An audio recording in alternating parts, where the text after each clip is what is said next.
Hello. The topic for today is materialism and ideals. Materialism and ideals. Now, in my previous videos, I've treated the subject of ideals and defined them, and how they are necessary as a basis of a civilization, the state of civilization, and so forth. So, if you want to know more on this topic, watch my previous videos, which I recommend you to do, because if you do,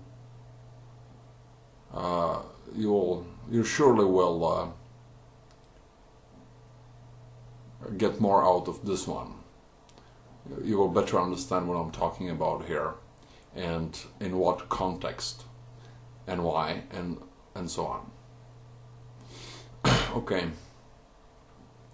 So, when we talk about ideals, we have to,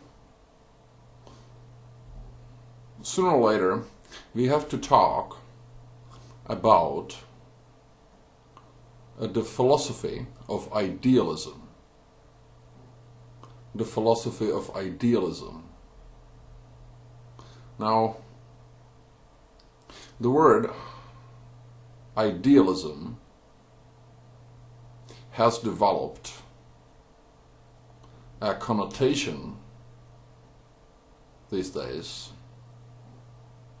a vulgar connotation,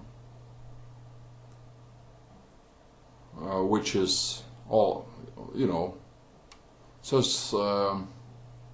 when you say somebody is an idealist, well, all too often, people understand this to mean that he's a naive person, and he believes in castles in the air,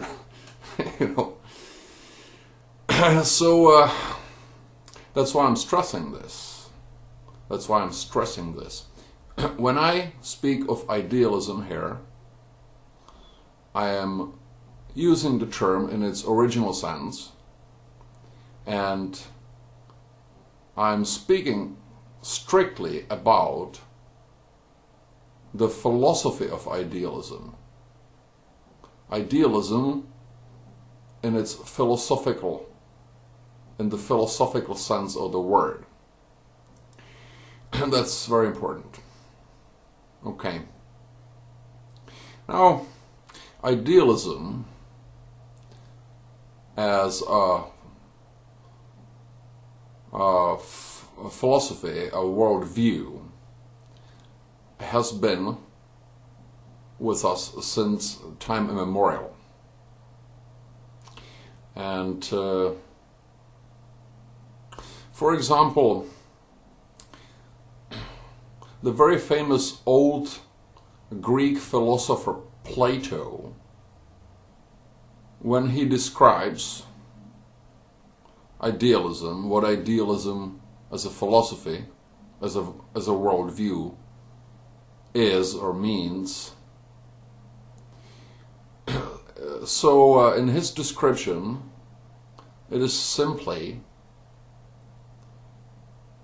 a view that beyond and above of this material world, the material universe, there is a world or universe of ideals.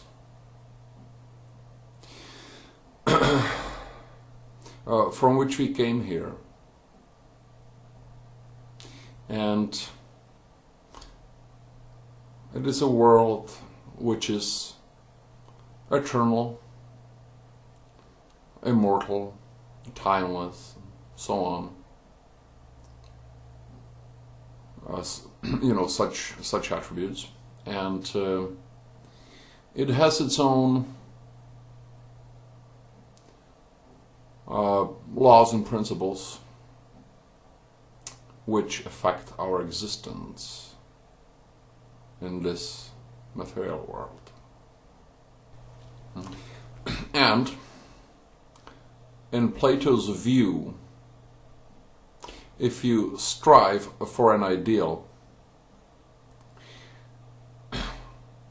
if one works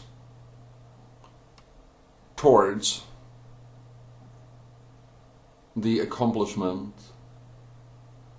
the realization of an ideal, he is actually working towards going home,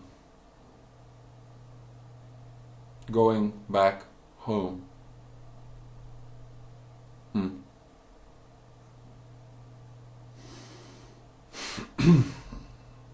Now, the contrary philosophy, the opposite worldview to idealism, is the philosophy of materialism. The philosophy of materialism. Again, well, we have to be careful with the words here, because materialism today, just as idealism has, materialism is mostly used these days in its vulgar connotation, not in its original sense.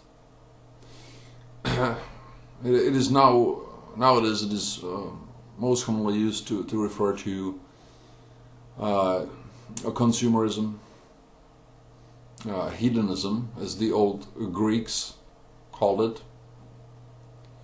That is, a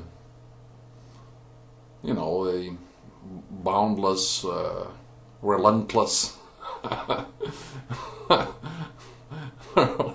relishment of the world pleasures, and the cardinal of the worldly pleasures as an all-out and the end goal of life, of existence, so forth. And we have to be careful with the terms. So when I refer to materialism, I refer to it strictly in its philosophical sense, in the philosophical sense of the word, of the term. The philosophy of materialism. Right? Okay, so what is the philosophy of materialism? What is the materialist worldview? Well, simply, it is that only matter exists.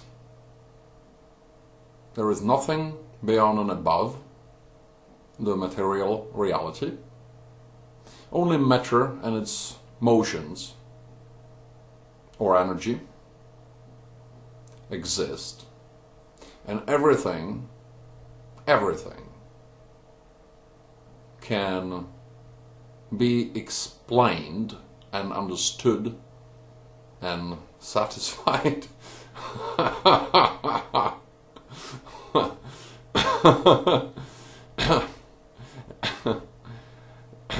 in terms of matter and its motions, including, I don't know, love, hope,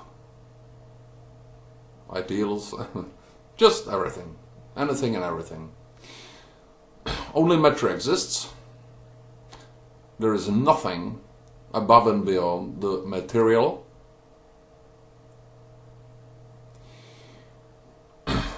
Man is just an animal, run by its basic impulses and driven only by its self-interest, its selfish interest. He is a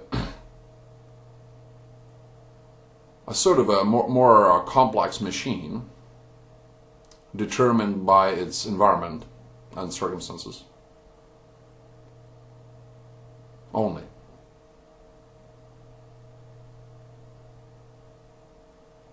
More or less. Yeah. His very basic impulses and self-interest and its environment.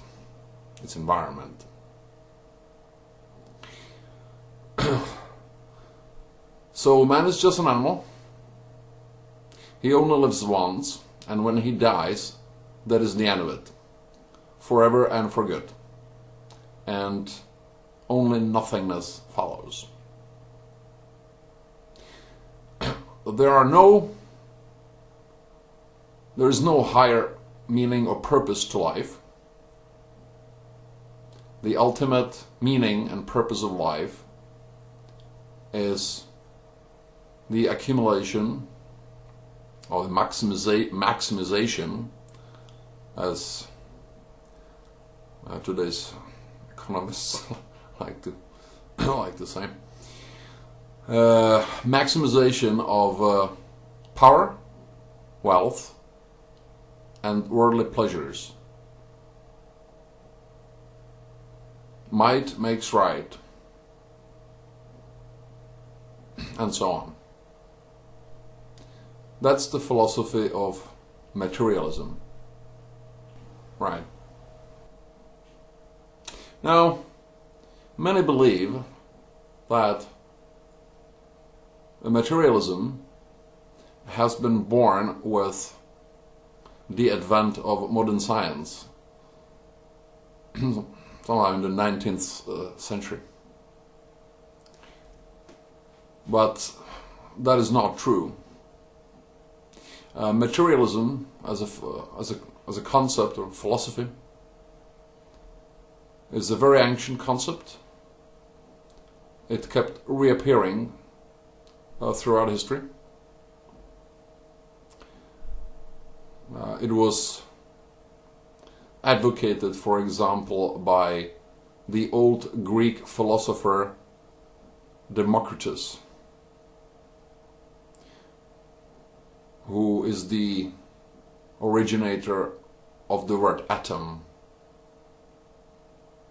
That's what he gave us, the word atom. And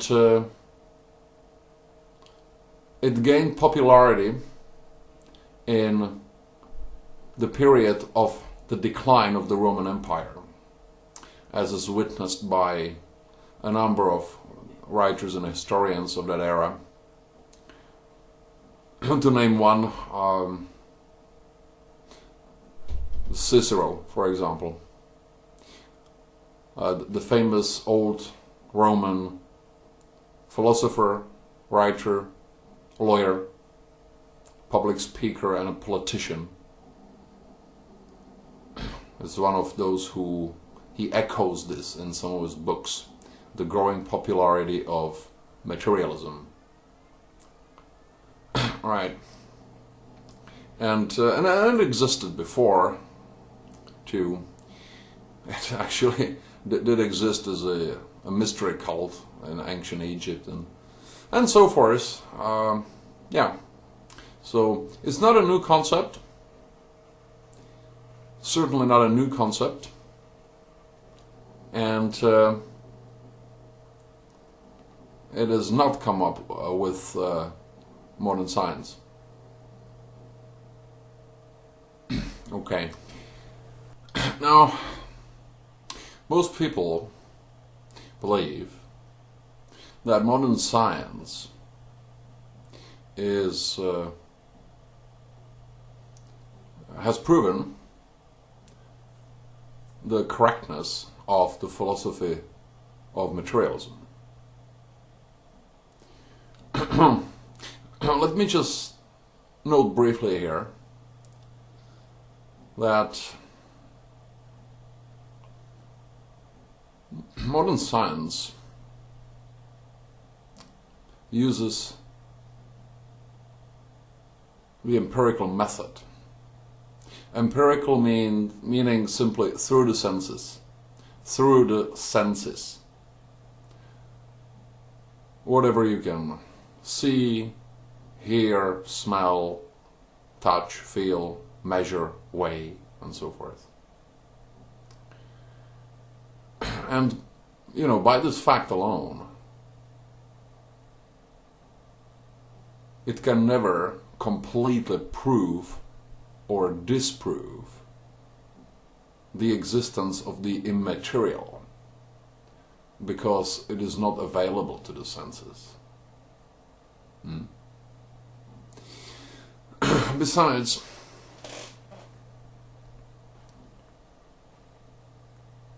science is defined by the scientific method. And if science is not the scientific method, then it is nothing at all. I'm telling you. It is defined by its method.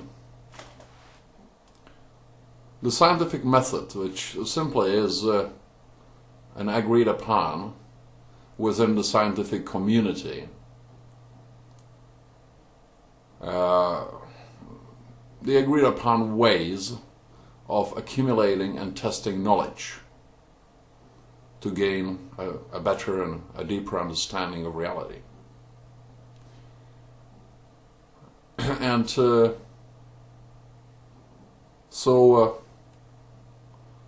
these agreed upon ways of doing that are ways that have shown to be sufficiently reliable and workable and so forth.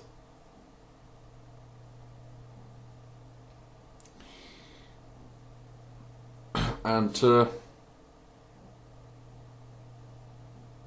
so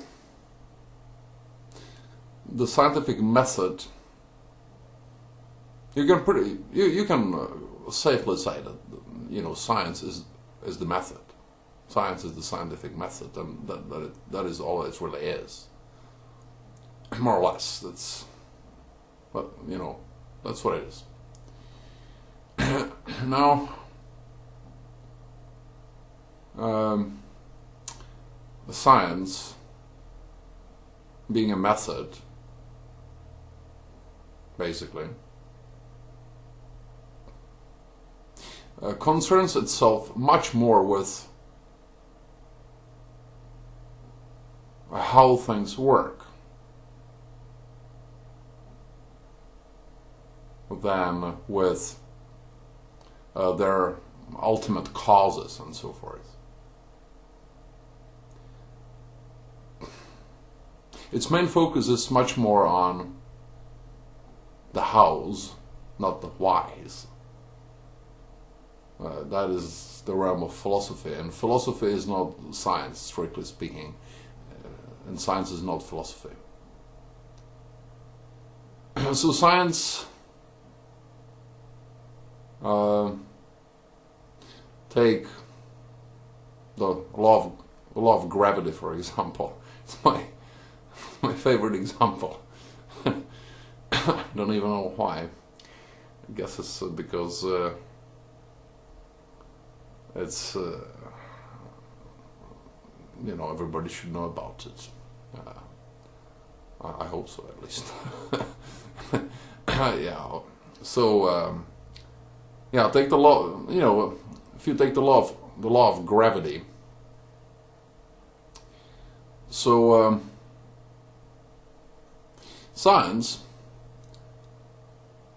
is primarily concerned with how gravity works,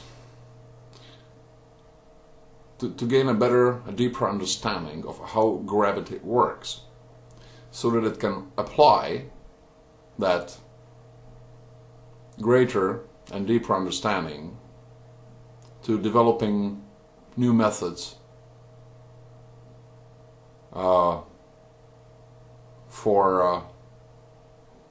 to be able to better control reality, physical reality, and so on. And it does not really concern itself with the question of why gravity is there, or why it is what it is and not something else.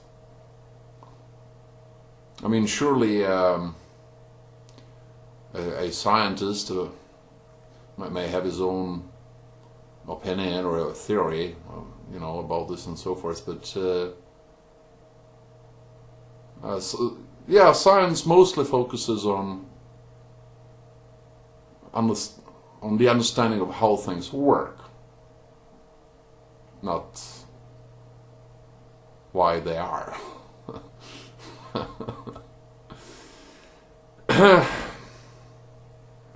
I intend in the future to treat this in more detail and make a video on the topic of a scientific defense of materialism.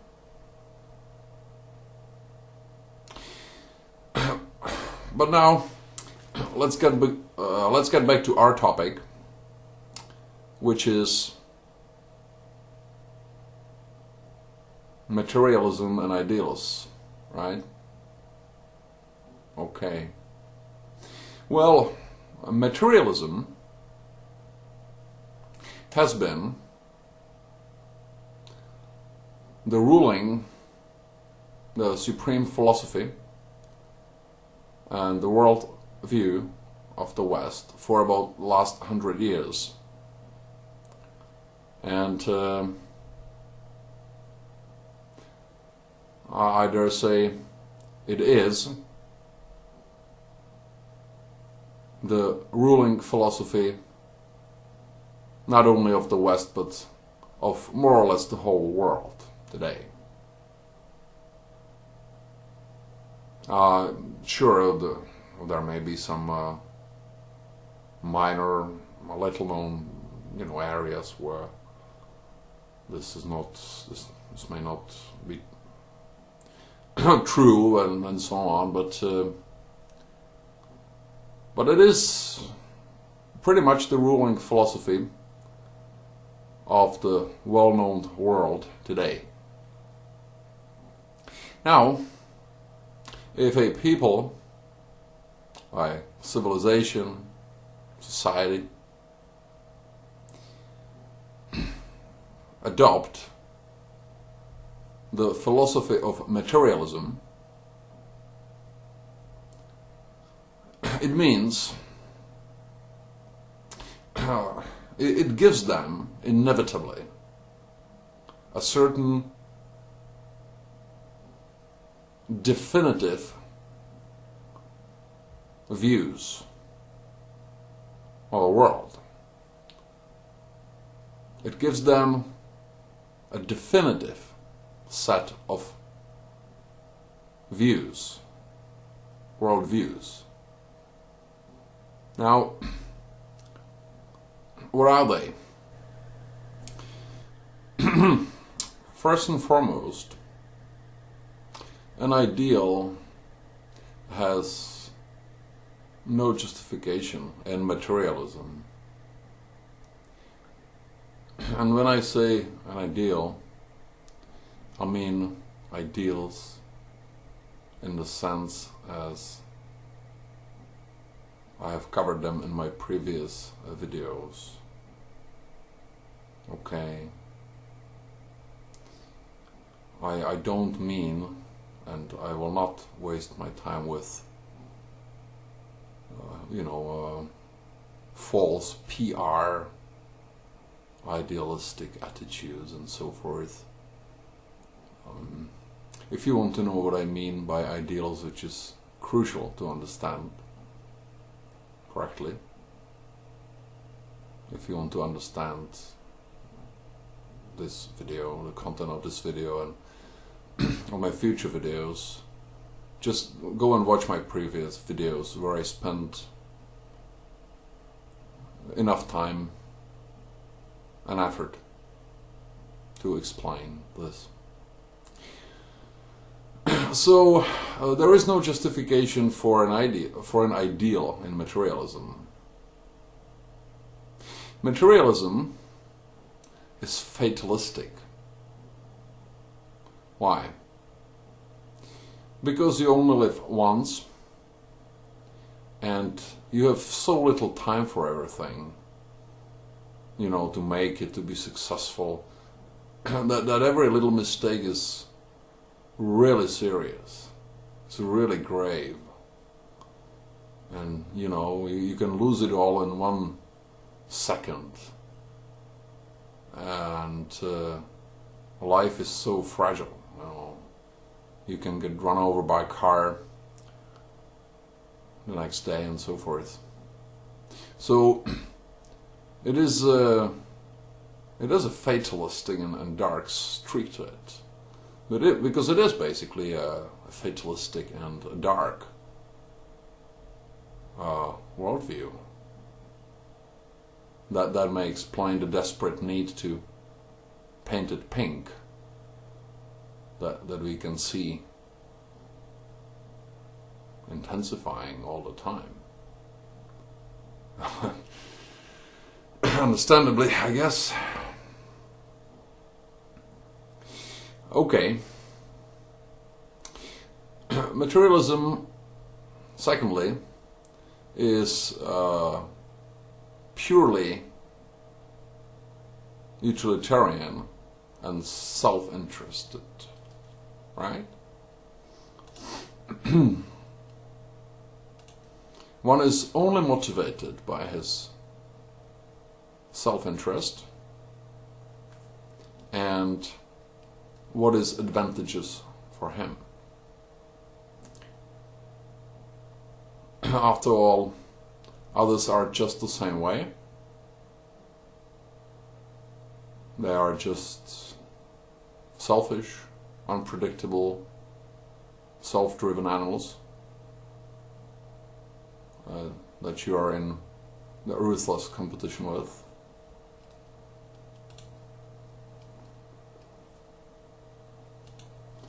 And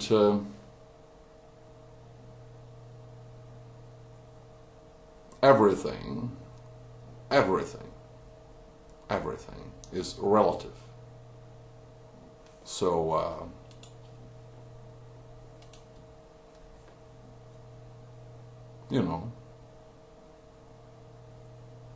loyalty is relative, truth is relative, love is relative, everything is just relative. Truth is simply a pesky concept, somebody dreamt up to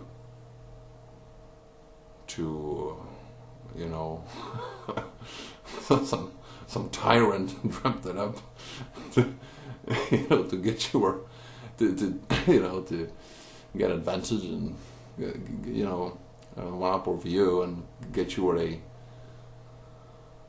want to have you, so forth. Truth is situational in materialism. Whatever, there is no higher truth. There is no real respect for truth. Whatever suits you in any given situation, whatever you can use to get advantage, to benefit, is the truth. After all, ideals do not exist, so no real truth or higher truth or objective truth doesn't either. Thirdly, it is perfectly okay in materialism to use force to get others to do what you want them to do for your own benefit or advantage, to get your way with them.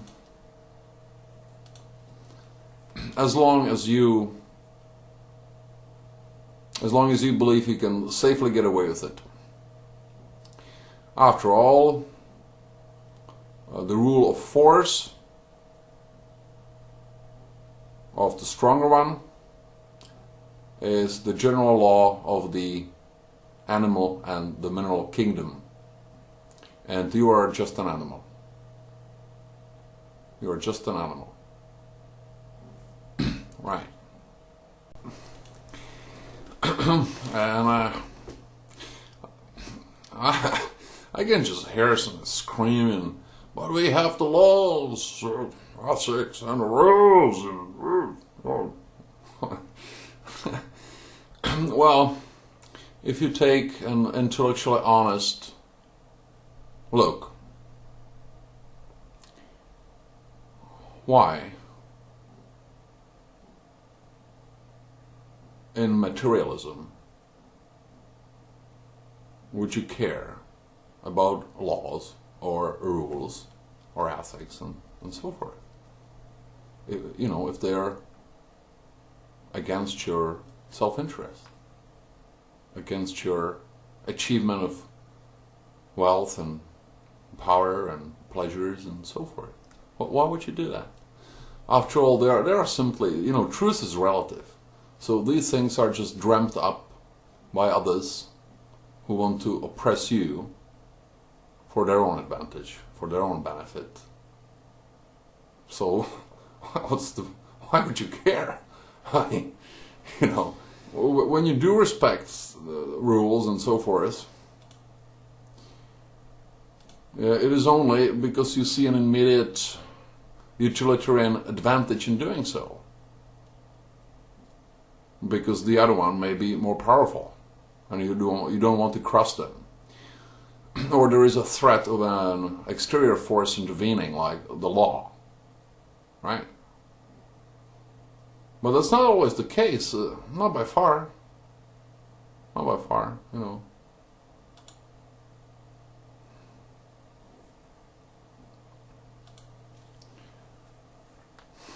And now, many others will say, but come on, people are naturally good and decent, and they're not so bad.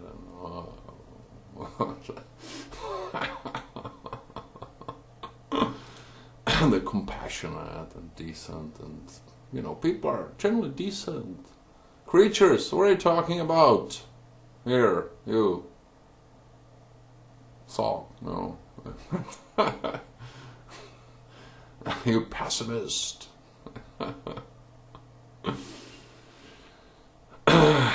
Well,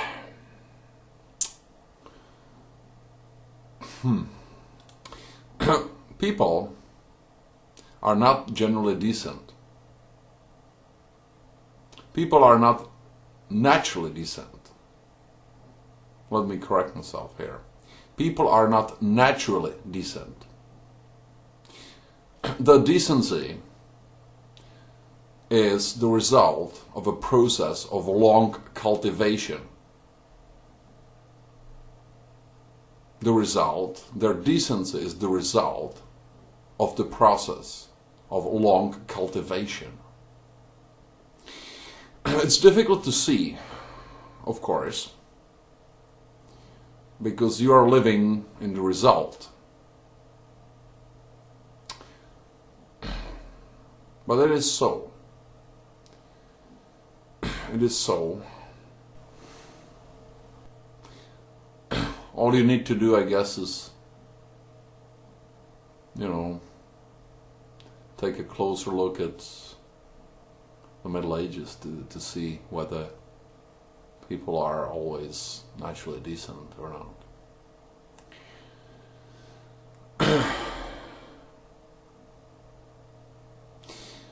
Sure, surely you always have certain individuals who are a little more sensitive and refined than others, but overall, decency is something that has been cultivated into existence. Okay? A long process.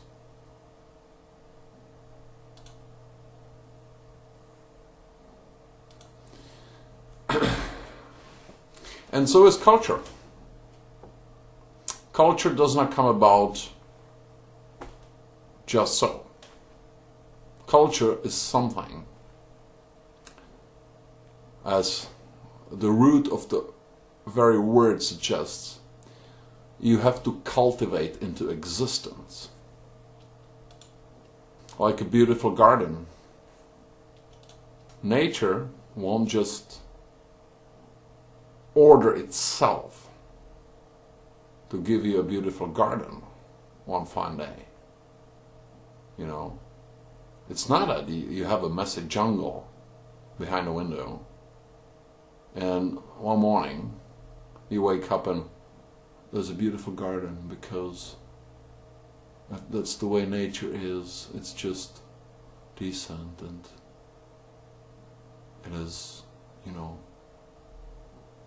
it has just done what is natural for it. It has given you a beautiful garden.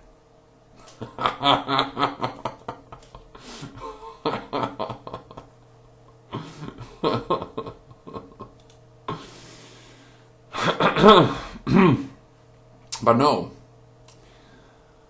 it ain't gonna happen. If you want a beautiful garden, you have to cultivate nature according to an ideal. You have to cultivate it into existence. You have to cultivate nature according to an ideal. That's right.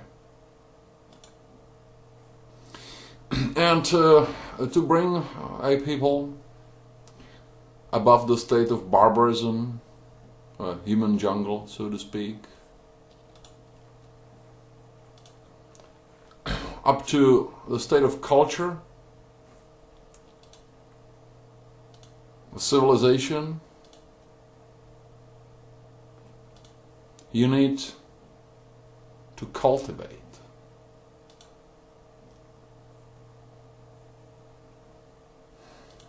You need cultivation.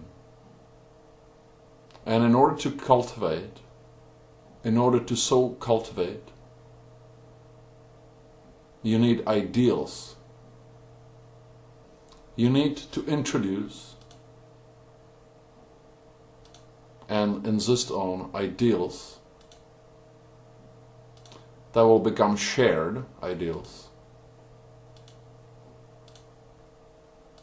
and insisted on by enough of those people. That's how you get a culture or a civilization. By a long, painful, uneasy process of cultivation by ideals. Thanks for watching.